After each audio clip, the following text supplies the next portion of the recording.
গতিকে যিজনে ঈশ্বৰৰ নাম লৈ যাব ভগৱন্ত তাৰ পিছত যাব, ভগৱন্ত য'ত যাব চব দেৱতা তালৈ গুচি যাব।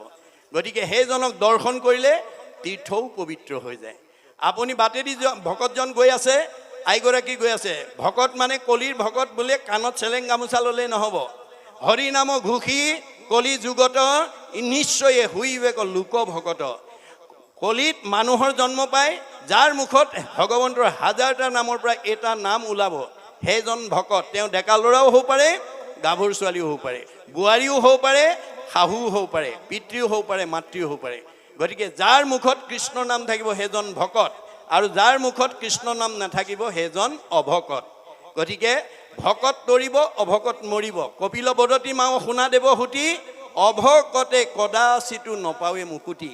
ঈশ্বৰৰ নাম মুখত নহা মানুহ কেতিয়াও উদ্ধাৰ হ'ব নোৱাৰে। এই কথা আমি উঠি অহা প্ৰজন্মক সৰুৰ পৰা দিব লাগিব।